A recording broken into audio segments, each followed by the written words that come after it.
Greetings, fellow ghouls, and thanks for stopping by on this stormy evening. It just started raining here at Aberfoyle Manor. It seems like the perfect occasion for another true scary story from my collection. And spooky season is right around the corner. I do hope these twisted tales are helping you get in the mood. Come, sit by the fire, and I'll tell you the tale of the factory.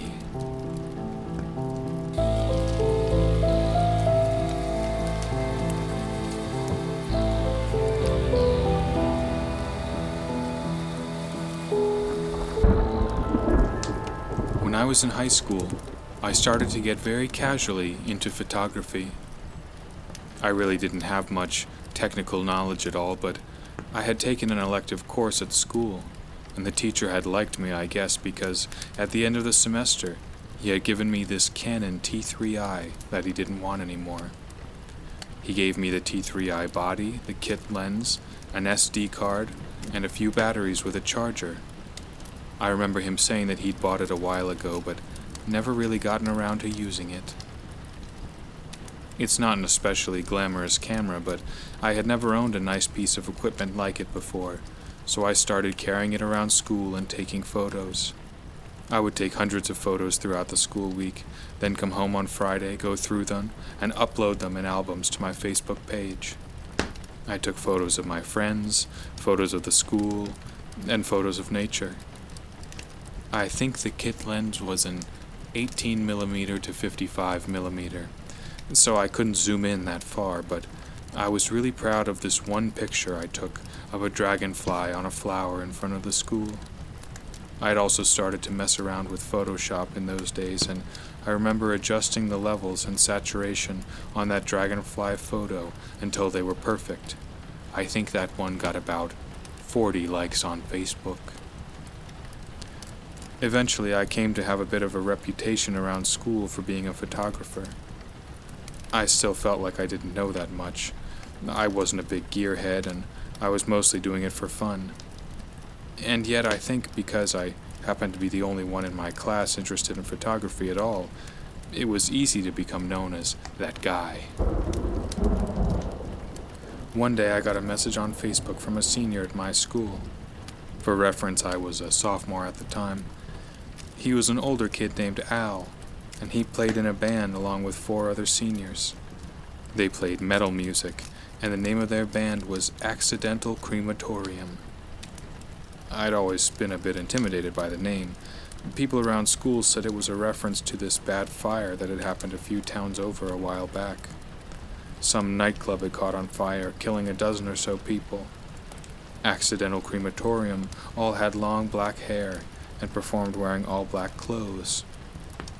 Not that I would have been friends with them anyway, since seniors and sophomores never really hung out at school, but their look was creepy and enough to make me cross to the other side of the hall. So yes, it came as a bit of a surprise to see a message from Al in my inbox. Even more of a surprise to find that he seemed pretty nice. Hey, this is Al. I've seen some of your photos on Facebook and they look good. The band I play in is releasing an EP this spring, and we are looking for someone to take some promo shots of us. We have a great location nearby, the abandoned factory over by the park. We were thinking we could do the shoot this Saturday from like 5 to 8. Let me know if you're around. I knew the factory he was talking about. I had never actually been there before, but I had passed by it many times. It was an abandoned, derelict building on the edge of the woods. I'm not sure if anyone knew what kind of factory it used to be, or if it even was one at all, but everybody just called it the factory. Anyway, I mulled over Al's message for a bit. I definitely wasn't too confident in my photography skills, and I still only had my little kit lens, but taking some photos for a seniors band would definitely make me seem cooler and get more eyes and likes on my albums. I had never taken my photography too seriously, but it seemed like other people were. Maybe I could be a photographer after all. I responded right away, letting Al know that I'd be happy to take their photos. Saturday came and I woke up early to make sure all of my camera batteries were charged. I cleaned my lens and packed up all of my gear into my school backpack. I wrapped my camera in an old sweatshirt and placed another old sweatshirt in the bottom of my backpack for extra padding. Around 4:30, Al showed up, driving a beat-up Toyota Corolla. He honked his horn a few times from the bottom of my driveway, and I ran out to meet him. The rest of Accidental Crematorium was packed into the car, and there was something funny about seeing these serious, angry-looking guys all squeezed into the little car, especially since they all had makeup on for the shoot. White powder on their faces with intricate black angular symbols painted onto their foreheads. I stuffed myself into the back, sitting next to two of the other band members who had guitar cases on their laps. "Hi, how's it going?" one of them said. "I'm Charlie." "Nice to meet you," I replied. I had seen the other band members in the halls as well, at assemblies and other school functions, but I had never actually met them before. Again, they were funny to me in their scary makeup and outfits, which were having the unexpected effect of somehow making them seem more approachable. We all chatted on the way over to the factory, and they educated me on the differences between different sorts of metal music. Black metal, doom metal, death metal. I had never known anything about any of them. A quick car ride later and we arrived at the factory. Like I said, I had passed by many times, but never gotten closer than the other side of the tree line. Any impressions I'd had of the place were formed peering through the leaves. As we drove down the dirt back road through the woods, I began to truly see the scale of the building and the scope of its damage. It was actually a few connected buildings, one large main structure with a few smaller ones sprouting off of it. The brick exterior of the main building was littered with dozens of holes, including one massive chunk of wall missing on the right side. It truly looked like a bomb had gone off. Al parked his car as close as he could to the building, and we all gathered our equipment and made our way through this makeshift entrance. Only a few steps inside, my jaw dropped. It was an absolutely massive main room, which must have been the factory floor back in its day. A cavernous ceiling lined with broken windows let the light in, streaming through the leaves outside. Chunks of the roof were also missing entirely, forming soft pools of light on the ground. The ground was covered in endless debris, both old and new. Bricks, scraps of metal, wood, plaster, and also bottles of beer, bags of chips, and magazines. There were a few random articles of clothing scattered about as well. "So, you guys come here a lot?" I asked Al and the band. "Yeah," they replied nonchalantly. "It's a good spot to come, drink, and smoke." Cool," I replied, doing my best to sound enthused as I stepped over a piece of rusty metal poking through the debris. "So, where should we shoot first?" Al asked me. I was slightly taken aback by the question at first. I guess I had thought that they were going to tell me what they had in mind, but it seemed like they wanted some actual creative input from me as well. Okay, I thought. Time to step it up. Sure. Well, there's a nice pool of light from that hole in the roof over there. Let's try that. The guys unpacked their guitars and posed on a pile of junk lit up nicely by the sunlight leaking in. The light coming from directly above gave them some nice shadows on their faces and eyes. I took a few shots, asked them to try a few different poses. Looking back on it, I remember that while we were shooting, I thought I heard some footsteps behind me at one point. It sounded like they'd come from the woods outside, but when I stopped to listen, they were gone. I didn't think much of it at the time. It was possible that someone else was out there. After all, the amount of litter on the ground proved that this was a decently popular spot. But when I stopped to listen and didn't hear them anymore, I figured I was just hearing things. We spent an hour or two trying different shots out, and I gradually started to build some confidence. I started messing around with the shutter angle, having some of them stand still and some of them move around wildly. The resulting effect looked pretty spooky. Eventually the sun started to set. Through the panes of glass, broken with cracks that looked like sharp white spider webs, I saw the light in the surrounding woods began to fade into a cool blue. "Okay," Al said. "Let's just do one more shot. I got an idea for this one." "Sounds good," I replied. "Where do you want to do it?" Al pointed upwards, to the second story of the building. While the main factory floor area was open to the roof, there was a series of metal walkways that wrapped around the perimeter of the space. Al wanted to gather the band on one of those platforms and have me shoot up at them from below. "Sure," I replied, "but how do you get up there?" "There's a stairway on the other side of that wall. You have to go into the other building for a second, then you come back around to that walkway right there." Al pointed to the metal platform above us. "It'll take us a second to get there. Just hold tight." Al instructed, and the four set off. I stood there in the growing darkness and watched as they marched through the doorway and into the other building to find the stairwell. I was standing there alone for only a minute or two before I heard those footsteps again. Behind me, from the big hole in the wall we'd entered through, I turned to see who was there and was surprised to see someone standing maybe 10 feet behind me. I jumped. Sorry," I said. "I didn't see you there." Standing behind me was a wiry guy with small, beady eyes peering out from beneath his messy brown hair. He was wearing an orange beanie, a camouflage jacket, and thick, tan boots. His eyes and cheeks were sunken deep on his face. I couldn't tell how old he was, but he looked older than me. Nah, I shouldn't have snuck up on you," he said, his voice a bit raspy. He sounded older than he looked. "That's my bad. What are you doing in here?" Something about this guy made me nervous. He looked off balance, kind of shifting in place from side to side, almost like he was on a boat or something. One of his hands was also in his coat pocket. I was just taking some photos of Al and his band, Accidental Crematorium," I said somewhat nervously, watching him. I looked back up at the platform. The guys hadn't reached it yet. "Oh yeah, I know those guys," the stranger said.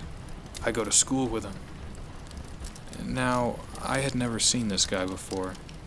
My high school was big, but not that big. Even if I didn't know someone, I would have definitely seen them around in the halls or at assemblies. Like I'd recognize the other band members while getting in the car.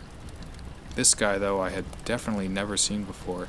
Something just felt wrong about the whole conversation, and I took a step backwards, almost by reflex.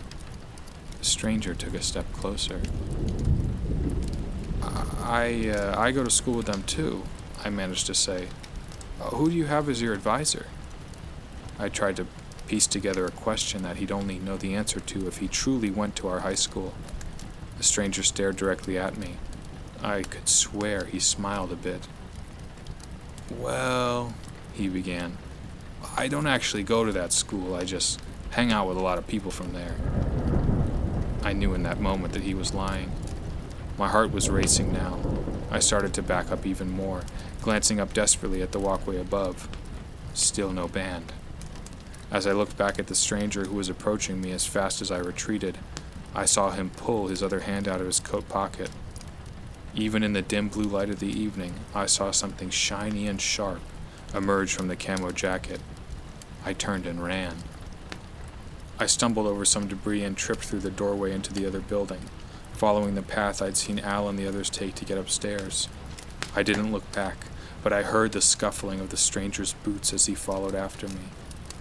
I rounded the corner into the new unfamiliar building and saw what looked like the entrance to a stairway over to the left. It was pretty dark outside now, and navigating the foreign space without a light was almost impossible. I burst through the entrance into the stairs, following them to the second floor. There was a short hallway with a series of doors. I did my best to guess which one the band would have gone through and pushed open the door with my shoulder. On the other side was just some kind of little room with a metal desk in it. It was hard to see much in the dark. Behind me, I heard the stranger's heavy bootsteps coming up the stairs. I softly closed the door behind me and ducked under the desk. I sat there in the dark, my heart feeling like it could explode at any moment. From the other side of the door, I heard the stranger's boots reach the top of the stairs and pause at the end of the hallway.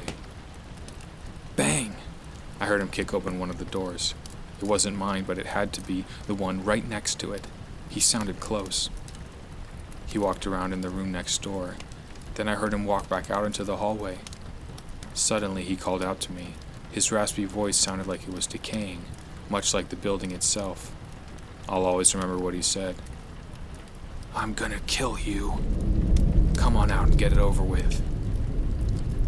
I froze solid. I'm not sure I could have moved even if I'd wanted to. The footsteps poked around in the hallway outside before heading off in a different direction. I paused. Should I make a run for it? Wait. Then there were more footsteps.